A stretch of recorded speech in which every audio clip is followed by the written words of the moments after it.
house. So in today's case, we're going to be talking about the barbecue murders that happened way back in the 1970s.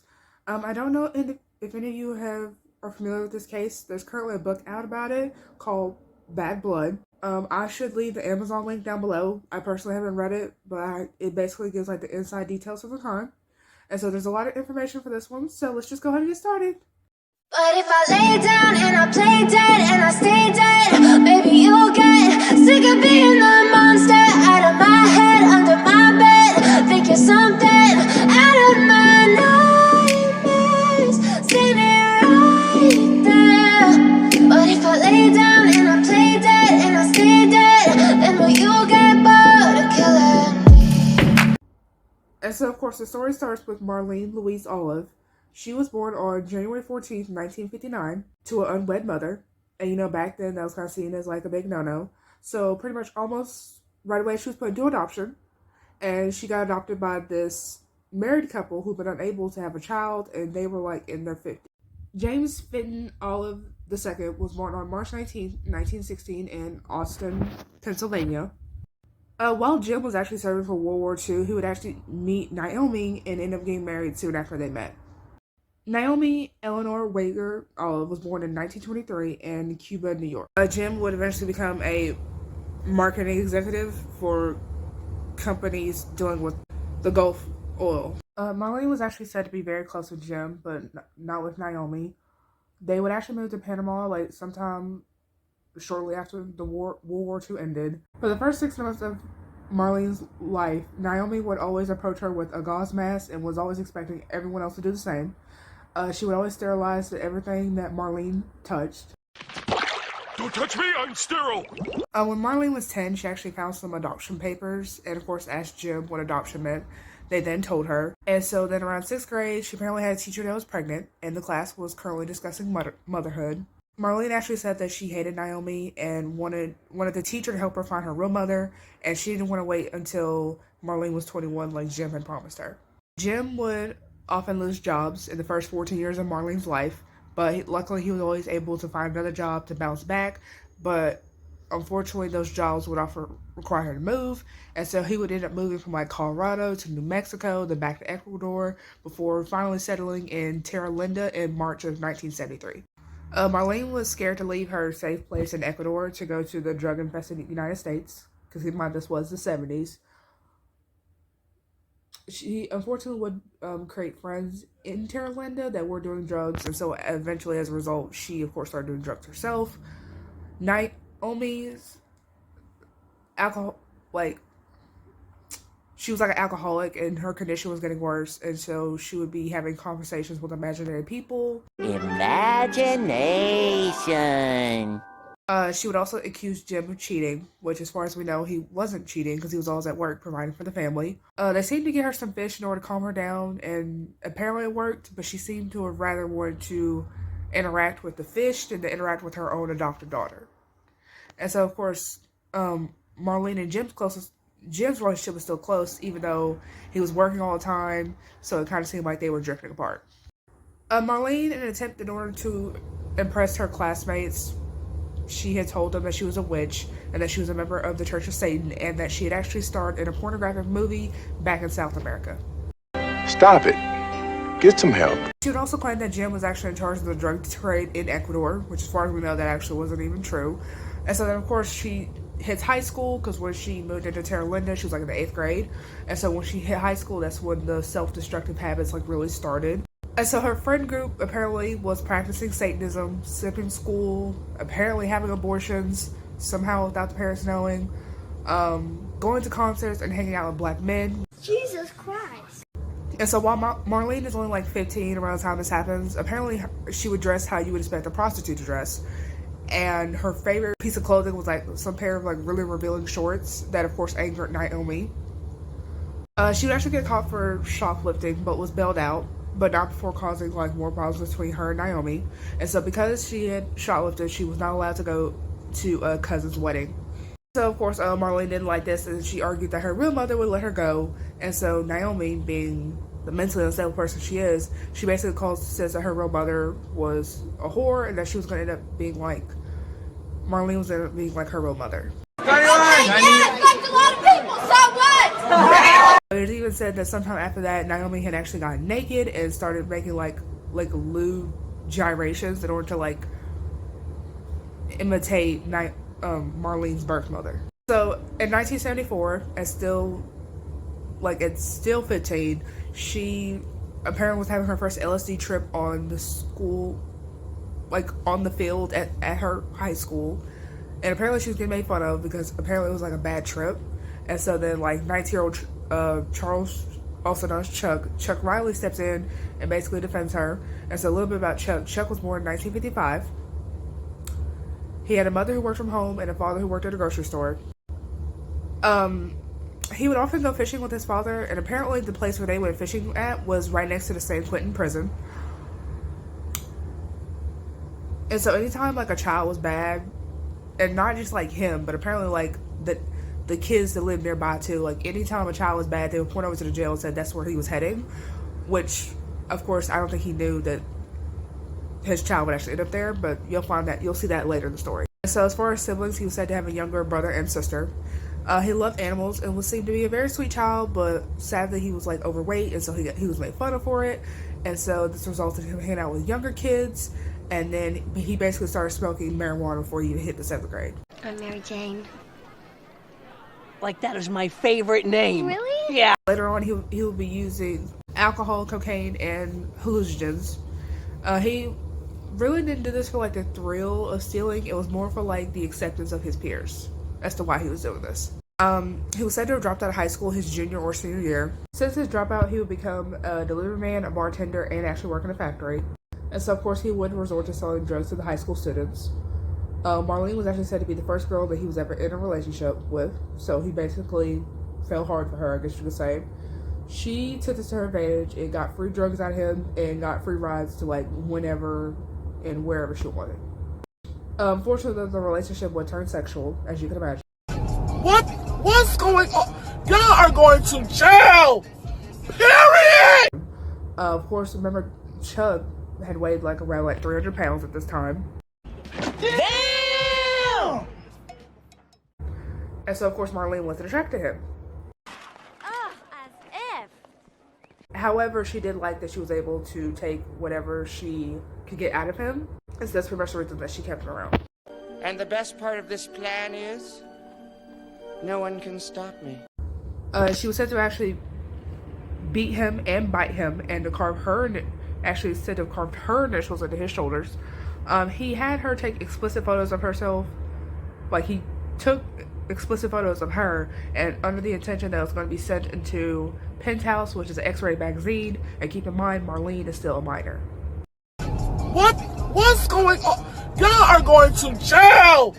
Period! She would make him wear a mask occasionally, and he would even whip her, which apparently she liked. She apparently would even pee on his face in front of his friends. I am disgusted. Finally, it's actually said that she used Chuck's .22 caliber pistol, which was loaded, cocked, and ready to shoot, to pleasure herself in front of Chuck.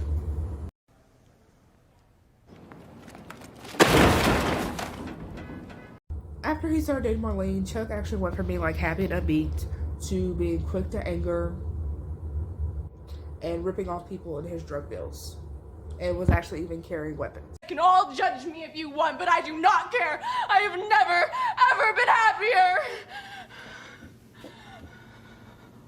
Chuck was so desperate for Marlene to like him, he even started losing weight and started dressing in a more like acceptable, like age-appropriate way in order to please her. There were 2 separate occasions where Marlene had actually broken off things with Chuck and apparently was talking to other guys, and Chuck was so depressed he had actually tried to commit suicide, apparently both times by overdose. It's not personal. I'm gonna kill myself! So of course, Chuck was willing to do practically anything it took for the both of them to get back together. One day they would both go in like March 1975, go in and steal like $6,000 worth of stuff from a store, most of it being like women's clothes and accessories. Damn! On March 26, 1975, both of them would actually be charged with grand larceny. They both were bailed out by their parents. However, in the incident where they got charged, it wasn't the $6,000 worth of stuff. It was actually the one where they stole like $1,114, which still is a lot, but nothing compared to the $6,000. Yeah, so after they both were bailed out by their parents in May of 1975, Chuck would actually be arrested like again for having possession of marijuana and a sawed-off shotgun in his possession. And so in June, Marlene's parents were actually planning to send her to a juvenile program and for like the rest of the summer. I guess until school started back the next year, and had actually forbid her for seeing Chuck at this point. Daddy, I love him! They were transferred her to a new school to see if that worked, and it seemed like it did, but it only worked for like maybe a couple weeks. They would end up going to family counseling, and Naomi was scared of getting locked up for like, like possible neglect, as you can imagine. Marlene would basically tell anyone that would listen that she actually wanted her parents dead. She even asked the boy that she went on a date with, like if he knew anyone that had a so that, he can make her parents' car explode.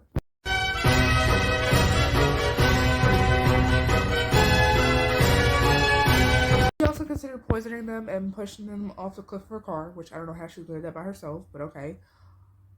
There's one point where it said that she actually tried to poison Naomi with her own, with Naomi's prescription pills and put it in her food, but it was too bitter, and Naomi was like, nah, we ain't gonna finish this. So she didn't finish it, and so of course Naomi survived that. On June 16th, apparently they saw one of Marlene's report cards, and apparently they didn't like what they see, so apparently that was the final straw to send her to boarding school. On June 18th, Marlene and Jim would actually go sign for her to have parole, so that way she would have to go to jail for the shoplifting. So Jim had somehow put together a list of friends of Marlene's that were doing drugs, and so Chuck's name was on that list, and so he was intending to take that list to the police. The next day, so I guess June 19th, Marlene would actually be caught having sex with another guy in the garage that they turned into a den. Oh, wow. Oh, wow. Oh, wow. Naomi promised not to tell Jim, but of course she did anyway. I guess this was the final point for Marlene, because she told Chuck hey, they gotta die, and so if you don't do it, we're over. So of course, she still had some good feelings about Jim, even though he kind of was taking Naomi's side on stuff. And so she didn't want him to die, so she planned for him and her to do something together on June 21st, 1975. What exactly that is, the sources differ. Anyway, the point is, Jim and Marlene are out of the house. And so before he showed up to the house, he basically had to go pick up the gun from a friend's house. Why the friend exactly had the gun, I couldn't find that. And so after he gets the gun, he goes to Sears to go buy the bullets, because apparently Sears sold bullets back in the day. So Marlene would actually try to poison Naomi again, except she only took a few bites before she fell asleep. So she was still alive when they left the house. And so, of course, remember the gun that I said that Chuck had to go get, the .22 caliber pistol. He had that and the claw hammer. So he goes inside. The door's left unlocked. Goes inside. Naomi is at home alone. Chuck would apparently strike her with this claw hammer until eventually stuck in her head. She was still alive, so he went and got a steak knife from the kitchen, and because he was scared. Remember, he had the .22 caliber and he had the bullets and everything, but he was scared of the noise that the gun was going to make. So he goes with the steak knife, he stabs her and basically suffocates her, and apparently the suffocating is what eventually killed her. Of course, we'll never know. You'll find out in a minute why. And so apparently there are two different versions as to what happened. In the first version, Jim and Marlene apparently came back while Chuck was still in the process of killing Naomi, she was still alive and everything. And so, of course, Jim, being the husband he is, if you see a random person attacking your wife, of course you're going to try to defend your wife. And so he grabs a steak knife, and then Chuck ends up shooting Jim 4 times, killing him, which he'll later call self-defense. The second version, Chuck said that he actually hid waiting for Jim to come back, and then once Jim came back, he eventually shoot Jim in the back. Literally. And so the second version is what Marlene's friends were told. You're so dumb. You are really dumb. For real. Marlene, it even said that Naomi was a bitch for getting her blood. Apparently some of her blood had actually gone onto a portrait of Marlene, and Marlene said that she was a bitch for that. I am disgusted. They then would take both of their IDs, keys, wedding rings, and wallets. The two would wait until night, so the two wrapped the bodies up in bed sheets, but they waited until nighttime to put the bodies in the family car to take to China camp, where they were fire pits. So with both wood and gasoline, both bodies were actually burned with only a gallon of gasoline at the pits. Was said to have actually returned a couple hours later with another gallon of gas to basically like finish the job, because some of Naomi's like bigger bones could still be seen and Jim's head and torso were still visible. So after wrapping up, and Marlene apparently took a shower, this was like 6 o'clock in the morning, they would go eat pancakes with Chuck's mother like nothing ever happened. I am disgusted. The two of them were waiting until Naomi and Jim were actually declared legally dead, so that way she could collect their life insurance and then move to Ecuador. And so the early hours of the next day, so June 22nd, I assume while Marlene and Chuck were over here eating pancakes, a firefighter would actually find like the flames. So of course he was putting them out. He saw the bones, but like apparently they weren't big enough to where you could see they were human bones. And apparently like people putting deer on the pits were common enough to where he just assumed, oh, they're deer bones. Chuck was said to return twice after that to dispose of remains and evidence from the crime scene that could easily intimidate them. Chuck was actually said to have told a friend that he killed the couple because the couple wouldn't let him see Marlene. No shit, Sherlock! And so apparently, like almost a week had passed by before, and Jim hadn't been seen at work. So a concerned coworker goes over to the house. He sees it's a mess. He assumes that they had gotten robbed. And so like any good person, he obviously calls the police. So cops came out but found no blood. So they told the neighbors, like, if any more problems arise, like, don't hesitate to call us back. Nigga! A couple of days, Marlene and Chuck would actually be living off cash, checks, and both of her deceased parents' credit cards in order to pay their expenses. Some of those expenses actually included going to a Yes concert, shopping sprees, and of course eating out. They were actually said to have given police like multiple fake names, which of course they all were revealed to be fake. They were fake? Of course they were fake! And so apparently the cops had left a note when they initially came over. And so Marlene eventually had found the note and then called back saying, hey, they're on vacation. So then, of course, that wasn't believable. So then she said that her parents had killed each other. I was over here thinking, like, she was trying to say, like, oh, murder-suicide. But no, apparently it was like Naomi had killed Jim and then ran away. And there was another version where, like, Jim killed Naomi and then ran away. And then she tried to say that the Hell's Biker Angel Club killed them. Police apparently were actually in the house at one point, and they saw that the room that Naomi's body was in was a lot clearer than normal. Because remember, they had to get rid of the evidence. But somehow the other rooms were a complete mess.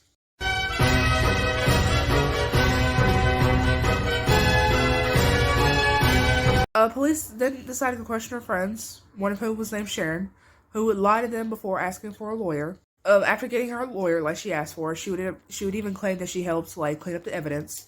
And so then, of course, she could have got charged technically for cleaning up the evidence because that is tampering with evidence. However, somehow she got immunity under the condition that she would tell the police like what she knew and where the bodies were. Marlene and Chuck would be under arrest. Chuck had apparently started a job at this waterbed company and had gotten arrested there. And he basically broke down confessing after seeing a videotape of Sharon's interrogation. She claimed to be like high on drugs when I was having the murder. And so because Chuck was like around 20 years old when the murders actually happened, he was eligible for the death penalty and was actually charged with 2 counts of first-degree murder. Death to all of them. Letters were actually found in Marlene's home saying that hoping Chuck will wait until Marlene will be 17 so that they can legally get married or resort to killing her parents. So Marlene would actually end up getting a trial in juvenile court because she was only 16 when the murder happened. However, had she been tried as an adult or was an adult, she could have been eligible for the death penalty as well.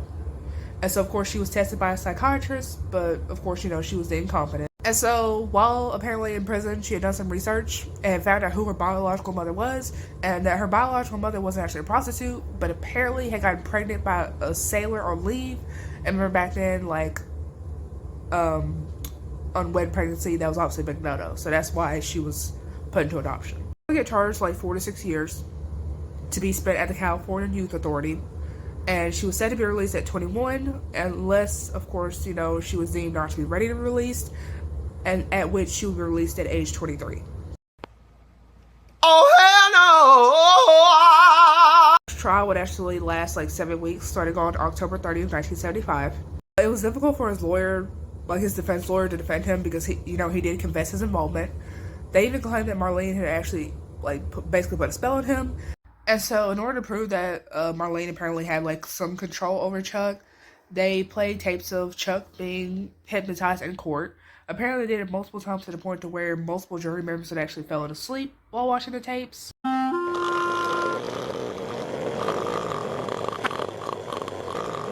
Even brought in 2 more hypnosis in order to testify, and if that wasn't enough, they eventually ended up hypnotizing him on the stand. Nigga! And so, of course, while hypnotized, he claimed that Marlene was actually the one that used the hammer on Naomi, and so he basically was putting her out of her misery. And then, of course, I remember I said earlier that he had shot Jim, but he claimed that he actually shot Jim in self-defense. He would admit his involvement in the cleaning and disposing of the bodies, and then he said that he basically, said that he did all the stuff that he originally said in order to protect Marlene. The prosecutor somehow knew that Chuck was lying because apparently when he was talking in past tense. However, apparently if you were telling the truth and you were actually hypnotized, you would be talking in present tense. On July 26, 1976, he will be sentenced to death. While waiting for death, for his execution, he will be placed in the San Quentin prison, which remember that's the prison that I mentioned earlier from when he was a child. However, I guess luckily for him, in 1978, California would actually make the death penalty unconstitutional.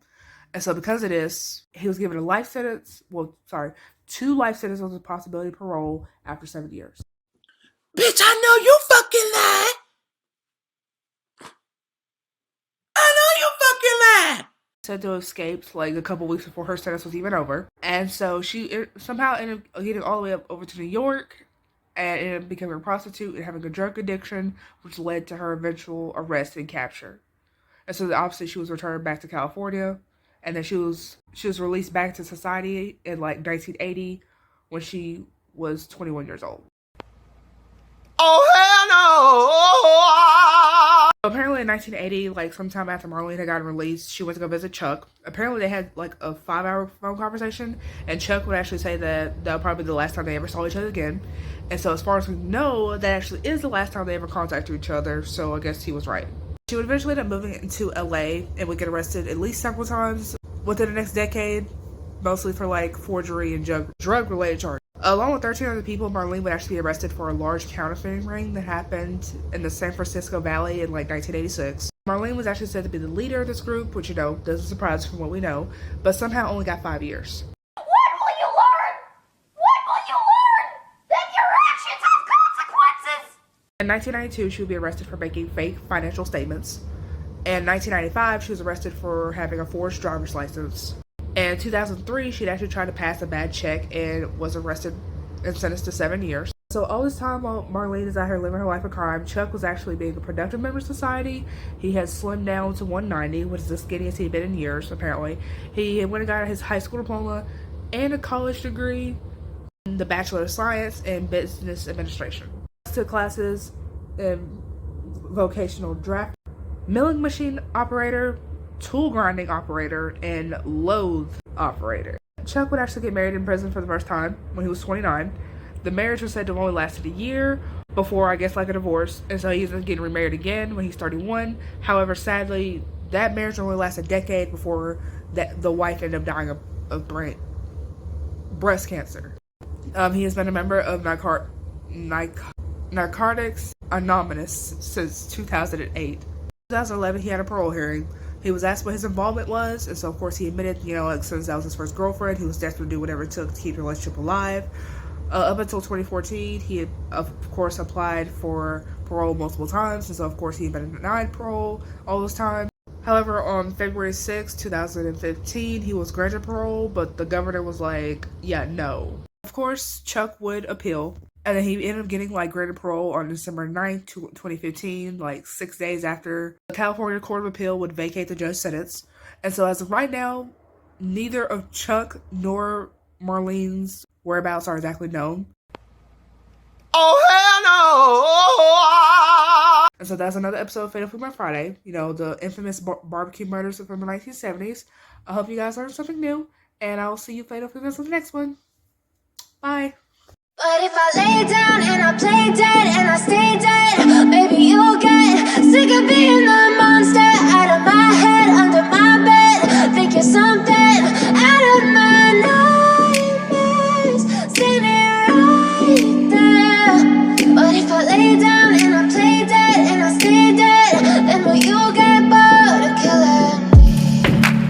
Silhouettes of you are like a taunt. Never really know just what you want. With you I don't ever feel calm. I can feel the sweat inside my palms. Play with me like cats and a string. You don't understand the pain it brings.